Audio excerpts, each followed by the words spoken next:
Namo Namaha. At the outset, I wish everyone associated with the Sanskrit Vibhaga a great Hiraka Mahotsava.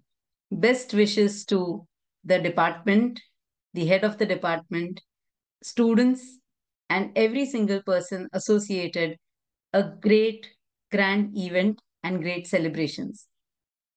At the outset, I also thank the organizers for giving me an opportunity to be a part of the 60 lecture series. And on this occasion, I would like to speak on a topic that is to do with food and nutrition security.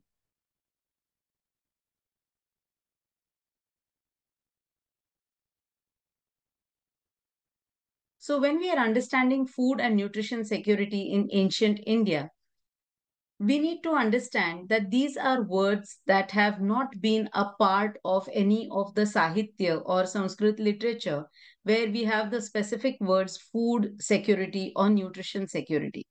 So, then why are we talking about food and nutrition security in ancient India? While these specific terms or these words have not been there, yet the concepts of food and nutrition security are, are embedded in ancient Indian living, and they are being carried forward even today. And in fact, knowing them or knowing the basic concept of what food security or nutrition security seemed at that time in ancient Indian times will be extremely beneficial in tiding over difficult times today, when food security and nutrition security are big challenges that our nation as well as the world are dealing with today. So, in the context of the well being of any individual, this is significant, and that is why we will be looking at two important points here largely, that is, food security and nutrition security, which are the crucial aspects of well being in the context of historical India, and understanding the principles and practices of sustainable agriculture, resource management, and the emphasis on nutrient rich foods in ancient Indian society. Now, when I say historical India, we are not looking at any specific span or a period here, but with regards to ancient India. So, let us first understand what is food security. Now, when we look at food security is basically a condition where all people, physical, social, and economic access is available to them for safe and nutritious food which meets their needs for an active and healthy life. Now, when we look at the other aspect, that this means it is available, food is available. Now, when we look at the nutrition security, how is nutrition security different from food security? So sometimes food might be available in abundance.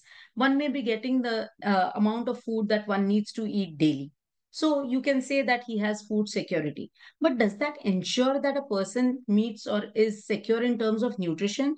Not necessarily. Why?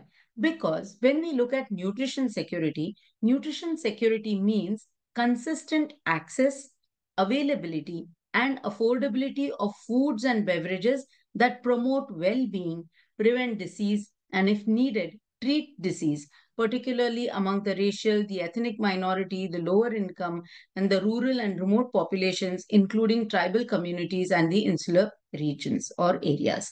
So, today we look at nutrition security as food security plus diet quality plus equity. Now, these are very important or very significant today because when we look at the past or we look at ancient times, we will see that we have always had a complete picture or a holistic approach to everything. So, when we look at the terms like food and nutrition security, we will see that our treatises or our scriptures will speak of food, will speak of anna, ahara, will speak of nutrition, but it will not necessarily be restricted to certain texts. What I mean by this is simply that the reference to food is there in the Vedic literature, the reference to food is there in as much as Kautilya's Arthashastra, and needless to say, in the Ayurvedic texts. So, when we look at any particular text, we know that there is a holistic approach or a holistic approach to it, and hence, when it comes to health and well being too, there is a holistic approach. Now, various aspects of food production, the dietary guidelines, and herbal remedies are what form the basis of what we talk of as food and nutrition security from the ancient perspective. Now, let us take this a little further, and as we move ahead, we will see that when we are talking of food security, which means availability of food, availability of food is going to be there only when there are good agricultural practices. And we know that in our ancient times, we had very sustainable agricultural practices. Now, there was a lot of importance given to agriculture. If we can just recall the story of Pruthu, Raja Pruthu, in the Rigved, we will see how the king, in order to tide over the famine, or the times where it was difficult, he procured seed, got the place. He himself was a part of digging the fields, sowing the seeds, and helping along with his people, along with the citizens, grow food. And therefore, he was as much as the first farmer or the first agriculturist, if we had to put it in this manner in the Rigveda. So, the importance of agriculture is so prime that it is said, Krishim Vidveshayan annam naiva pashyanti bhushayah. That means those who dislike farming are truly the ones who do not understand the essence of food, which means to understand the essence of food, you have to know agriculture, you have to understand agriculture. And this is the principal foundation of the ancient agricultural practices. Now, we know that in ancient times, there was a very focused approach to it. There were cultivation methods, crop rotation, soil conversion, and all these were very sustainable. In fact, we will recall that the agricultural practices obviously would lead to agricultural waste.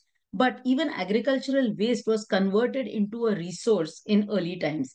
If you can recall, just the burning or the ashes that are produced, that is used as fertilizer, or the extracts that are taken from the wastes are also utilized. So there was a complete sustainable and a holistic approach.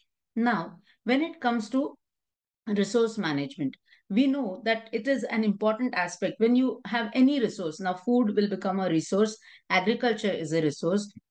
So in this particular case, we say parityaksho va yah kushali saha vittashali saha uchyate. That means one who manages resources wisely is truly an economist.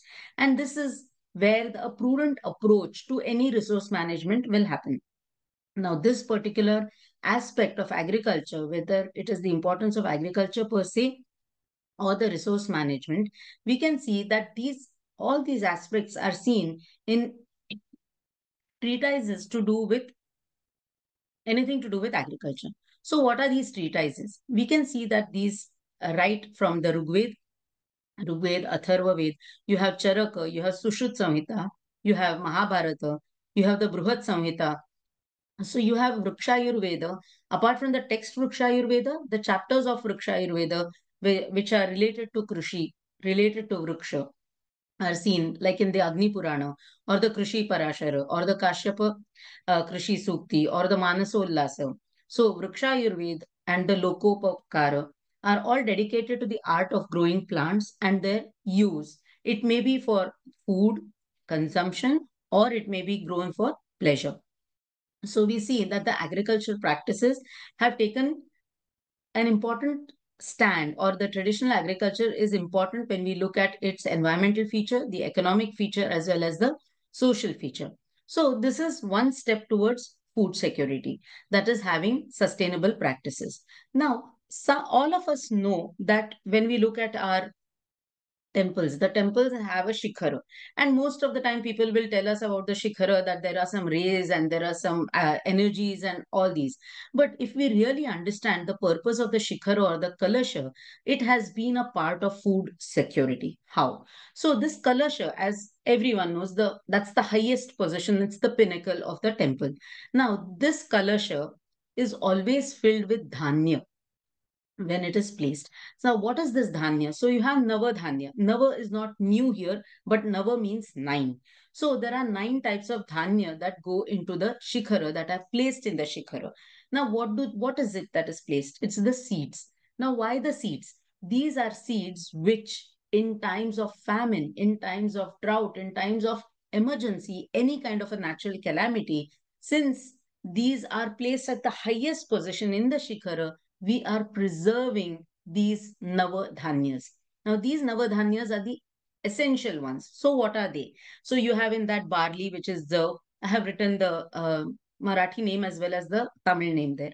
Then you have finger millet, Nachni, Nagli, Ragi. You have the Kodo millet, Kodra or Varagu. Then you have the foxtail millet, which is Kang or Ral, which is in Marathi, or Tinai. Then you have the pearl millet or Bajra, Kambu. You have horse gram, that is Kurit, that is Kutirika Kiram. And then you have little millet, which is Vari or Samai, maize, Maka or Cholam, rice, Tandula or Arsi. Now, can we see that this forms the basis of any food that we are eating? So you have rice and you have the others which are millets. Now, why are these millets there? These are a very, very important aspect of food as well as nutrition security, because these are climate resilient crops, which means even they require very little water. They require very little resources in terms of pesticides or in terms of fertilizers. So they will grow in any or in dire conditions, and they have an abundance of production. The natural production itself is large. And hence, the kalasha or the shikhara of the temple is filled with these navadhanyas. Now, this is an aspect of food security. And what happens? How long do we keep it? You keep it for a period of 12 years. After 12 years, these are replaced with the grains, with the new seeds. Now, what happens in this process? We are not only preserving that seed for difficult times, but we are also preserving that seed which is locally grown. And therefore, we are retaining the cultivars that are there, which are local and native to our place. So, this is a dual purpose that is served. So, during food shortage or poor, any of these situations, these seeds can be taken and they can be planted. And therefore, this traditional aspect of our rituals that we have, or even the temple, becomes uh, an element that is a part of food security. Now, if we take this further and understand now what happens if we didn't have food, obviously we know that it is going to stunt a person's growth. A person is not going to be able to function well. He will have different aspects. It can be diseases, there can be ailments, apart from the fact that it is going to also be economically draining to that particular place. So productivity is going to be limited on all aspects if food security is not taken care of. Now, taking this further, if we are to understand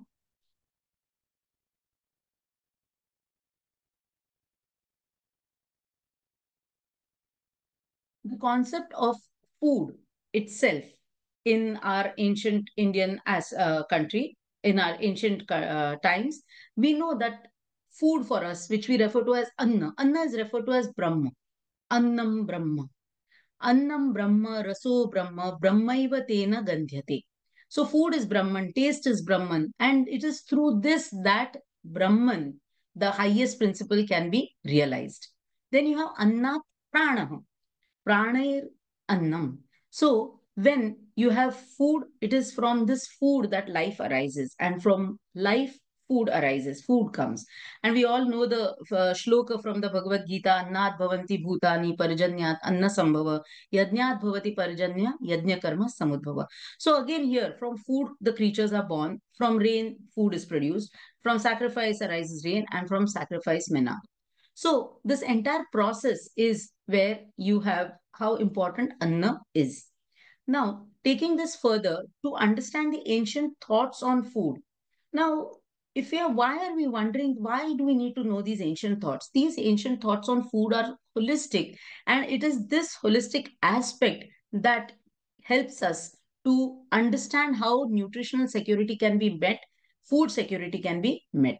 And if these are not met, how it can be extremely dire for not just the human being individually, but for the entire ecosystem, the entire earth, and therefore the entire universe. So when we look at the Charaka Samhita, you have Ahara Shakti Haram Pushtim Ayuhu Sattva Balatmakam. What is food? So food is the basis of strength. It is the source of nourishment. It is the source of longevity and the essence of the human body. Now, Going further, Sushut Samhita, in Sushut Samhita, Sushruta has said, Prabruyat sarvabhutani syatam yo bhojanam nrinam ahinsayat shariram syat bhutebhya paripuritam. So let the food of man, let that food that a man eats be such that it does not cause injury to another living being. Now, can we see this? That means when you are producing food, also it should not damage or it should not hurt somebody else. And the body, which becomes gently endowed with strength. So, food is the one that is going to give it strength without injuring other living beings.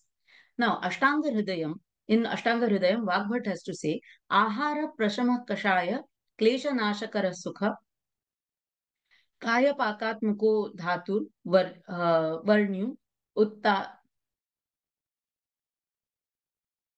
धातुर वर्ण्य उत्ता अपानो तापकृत.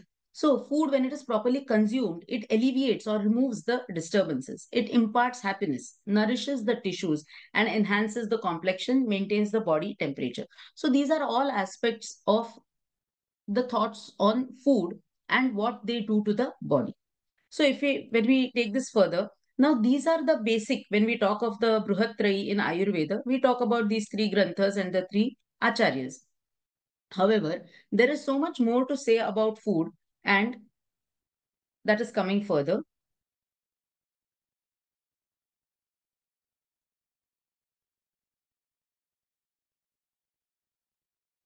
So when we are looking at the thoughts that are there in Madhava Nidana, or we look at what Shangadhara has to say. So, in all of these, you will see that how is the food? How should the food be? That food, ahara has to be pure.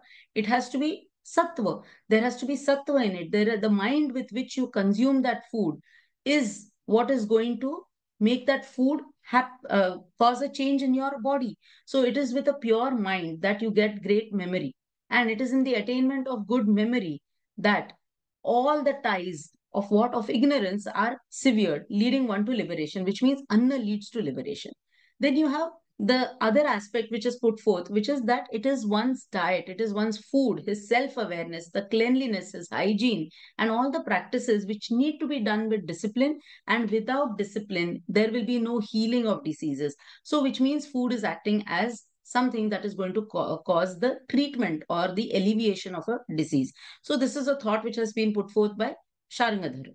Then when you look at food as Atmabhimana Varjitam Bhojanam Sukha Sampada, Deepanam Balyam Ayushyam Sarva Roga Vivarjitam, which means food has to be consumed without ego.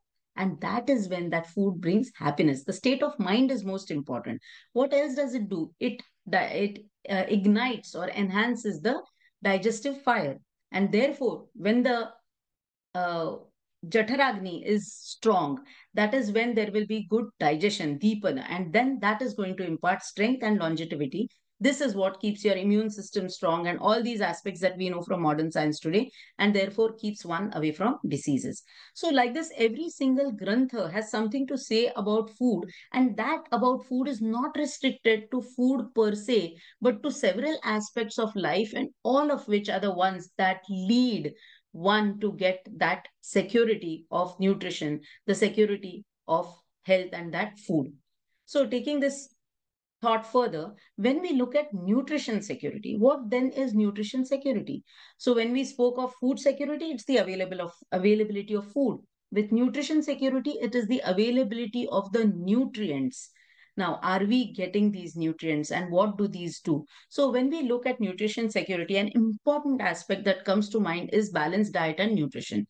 So, when a person is wise, how is he going to what do those wise people consider food to be? So food is that which increases life force. So it is going to give you vayur gandham adaya tam aharaya vidurbudaha atmana anukulam yogyam satvikam paka bhajanam.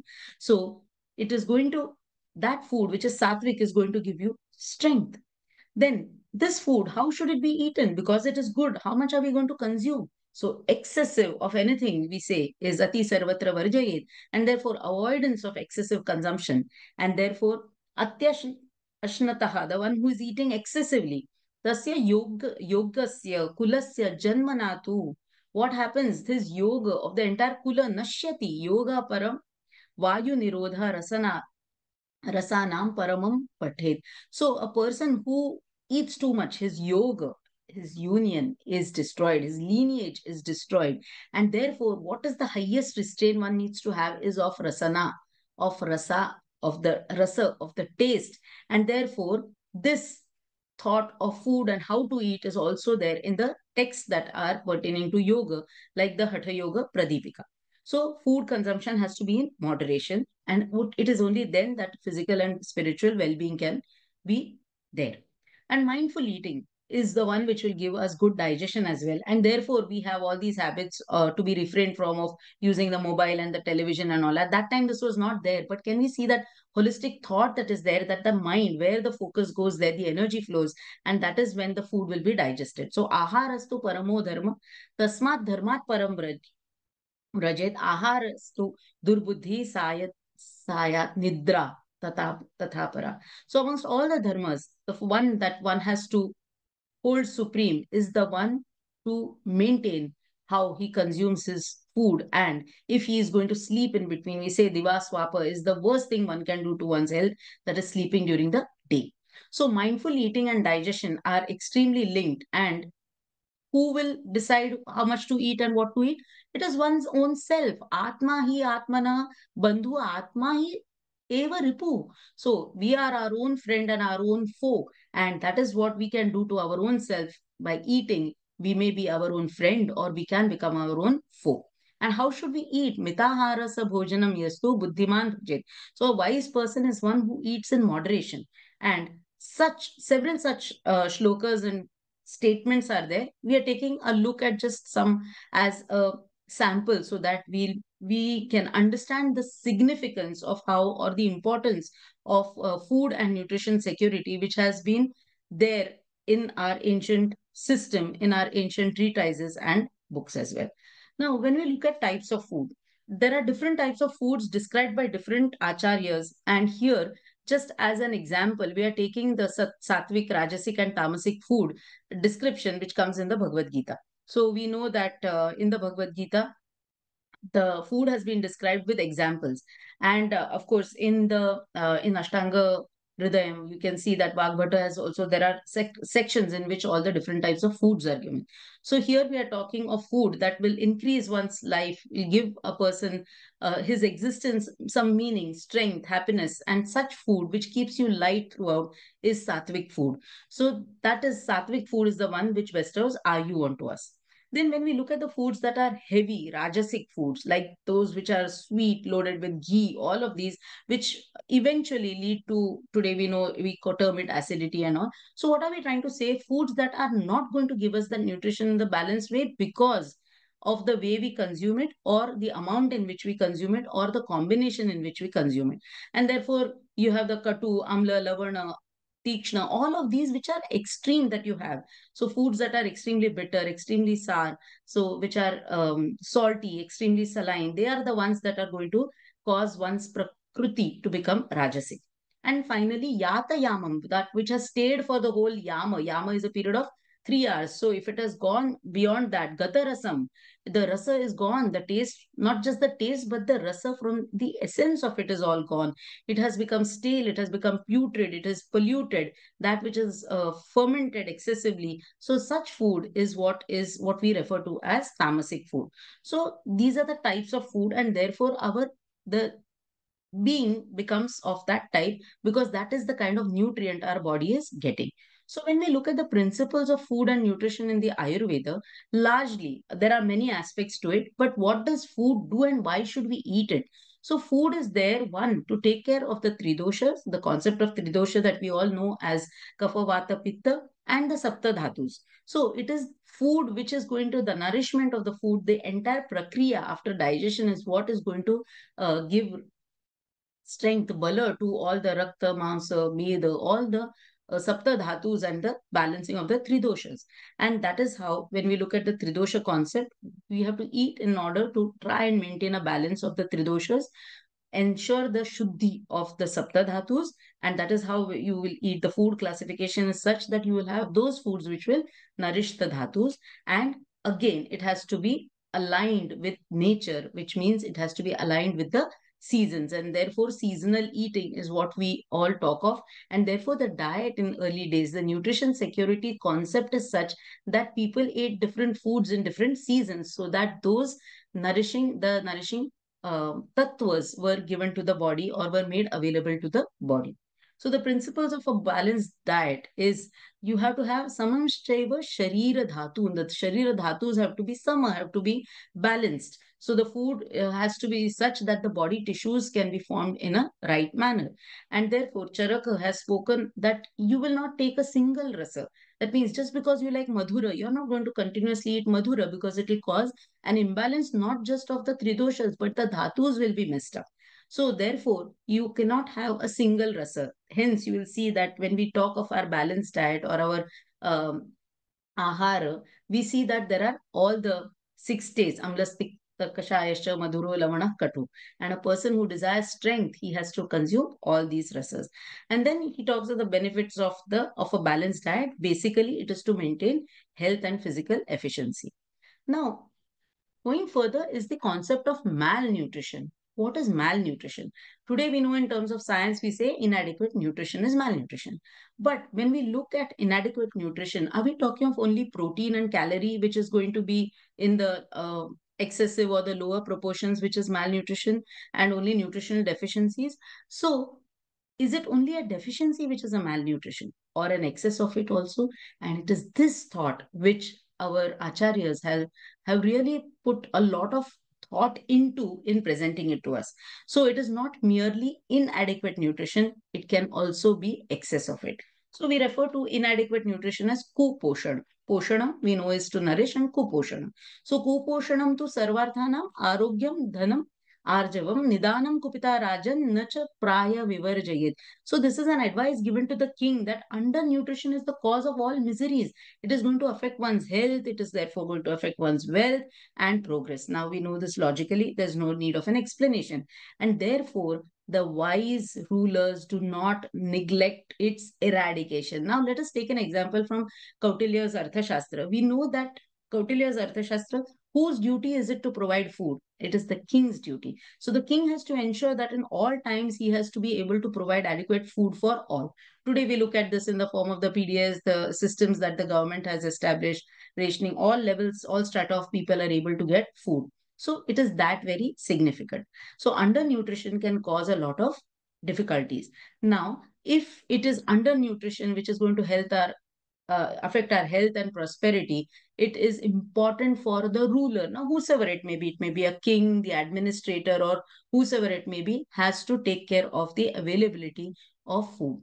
Now, what happens due to inadequate nutrition? So, Charaka has said this very clearly that if the diet has to be adequate, and there are hazards if the diet is inadequate, and this he mentions in the Trivida Kukshi Vimana Adhyay of Charaka Samhita. So inadequate food, what happens to the body? The depletion of the tissues, the lowering of the energies, all this is spoken of, and eventually disease. So disease can be caused by undernutrition. Now we know that there are deficiency diseases, and these deficiency diseases are spoken of even in the Santarpaniya Adhyaya of Sutrasnan. So Santarpana actually means to give trupti, but you have to speak about what happens with excess of it and the lower aspect of it also. So there's a loss of body weight, the digestive power decreases, the strength, luster, ojas, all of these will deplete, and there will be a lot of vatika disorders like the upward movement of vayu, etc., because of undernourishment. So these all these minor points have been spoken of when it comes to our Shastra Granthas. Now, when what happens if there is excessive nutrition? So that is Santarpan. Now, just as this is also a form of malnutrition and an imbalance in the nutrition which arises due to the excessive intake of nutrients.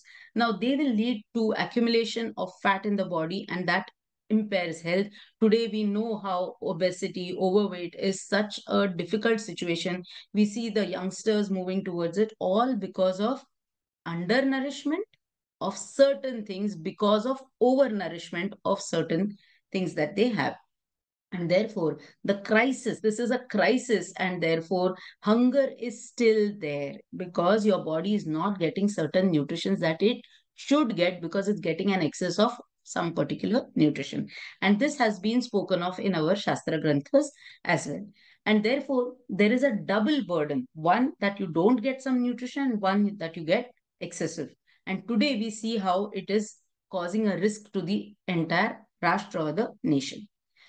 Now, we need to understand what are the impacts or the impact of nutrition availability. So, there are 8 factors which are spoken of as the Upayoga Samstha. Now, one is the Swabhava, the nature of the food. So, nature, the natural composition of the food is what it is rich in. So today we speak of the protein, carbohydrate, fat. That is the type of food that we are talking of largely. Then you have the processing. What is the karana? What is the samskarana that is happening on the food? Whether you're cooking it, whether you're frying it, whether you're steaming it, you're fermenting it. This is spoken of in the karana. Then you have the samayog. Now, when you bring two things together, like we say that you should not have fish and milk products together, there is viruddha ahar, or you should not have dahi and urad together, your dahi vadas for that matter. Okay, so these combinations are combinations which are going to cause viruddha ahar. So the combination of the sanyog is also important. Then you have the rashi, quantity. So mitahara, you need to have, that is we say portion control, small quantities. So the quantity of nutrition will be available depending on the quantity of the food. The desha or the place, the district. Now, if we come from a particular, let us say if we are from, when we are coming from Maharashtra, we would not be consuming so much of mustard oil. Rather, we don't. Why? Because our bodies in this desha, in this place, desha does not mean the country as a whole, but the region where we are. So it is not right for that body to have so much of a particular thing, because its regional geographical conditions, climatic conditions will vary, and therefore this is something that we do not have, or we have certain things apart from availability in that region, as well as the location of the place, the kala, the time. So apart from the time of the day, it is also the seasonal aspect of it which is spoken of. So kala is also spoken of. And then you have the upayog, how upayogi it is to the consumer. So there are certain foods you eat in under certain state. Now, when there is a pregnant woman, the kind of food that she eats, what is upayukta for her at that time will be different from what she would otherwise eat. So that also will determine what impacts the nutrition availability to the person. And most important, something that we do not today take care of is the thing being satmya, that which suits one. So we eat a lot of things that don't suit us. That means our genetic makeup, our DNA is used to certain things. And suddenly when we stop eating, then that what you're okasatmya to, or most suitable to your DNA, is what you're avoiding. And you're eating all those things that are not accustomed to your DNA. So you have these can be, at 3 types. How, what is most satmya to you, what is mediocre or middle satmya at the middle stage, and what is least satmya to you. So all these aspects are what are required and what are spoken of when we are talking of what impacts the nutrition availability. Now, when we are looking at food, we need to store it in a particular way so that the nutritive traits of it are preserved. So food storage and security measures are important. So there are different ways. We do a lot of preservation, like we convert it into pickles, we have salting, storing, drying. So there are different ways, but all of these have been spoken of, have been thought of from the perspective of nutrition security. Like for instance, we have all what we call as Valvan in Marathi. So we dry certain things so that we can have them during the rainy season or other period of the time when vegetables or other things are not available. And this happens across the country. If you see, say to Himachal, like in, even if you go to Kashmir, you will see 6 months they do not have they don't have the today vegetables are available. But earlier people would dry and keep throughout the winter seasons. They would eat what is dried, convert it into their subsies and have it. So these are things that are done across the country. So food storage and security are also aspects of how food or nutrition is made available. And these details are given in different, not just in Ayurvedic texts, but are there in different texts as we move, even in the Arthashastra. Because as a king or as an administrator, one has to see what is available when and how it can be made available, what are the ways, and therefore that guidance or awareness has to be given to the people, which is also an important aspect of nutrition security and food security. So it is not merely one person knowing it, but that has to be given to the others as well. Now, when we look at the availability of nutrition through processing, there are different ways. I'm not going into all of these, but all these which have traditionally been spoken, how do you pound, how do you use the ukal, how do you use the musala, so that you will grind, you will pound the grain so that it can be in the form that you can most easily consume. Or when we are saying that why so many things are spoken of, that they have to be placed in water, soaked for a particular time, is to make the nutrition most available. Now there are many such examples. Just if you take a simple example like sesame till seeds.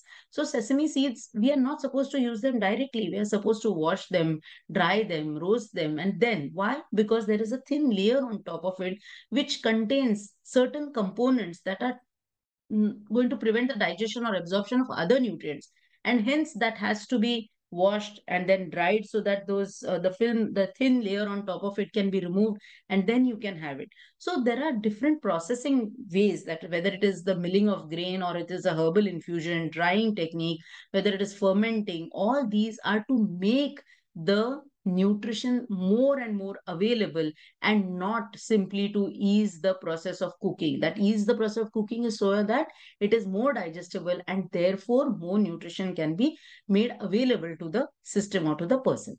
Then the preservation and storage techniques that we have used in our ancient times is right from the kind of vessel that we use. You may have seen that in traditionally when we make pickles or murambas, we store them in a particular way. We do not use any kind of a metal or any kind of a pot to store it. So why do we use certain things? So that they are non-reactive. We want to keep it for a long period of time. They are non-reactive, and therefore they will help preserve the food, and not just the food, the nutrition in the food. And that is the most important part. So storing in earthen vessels or metal vessels, these are done in a particular at a particular time, not simply because it was available then, but because they also have a purpose.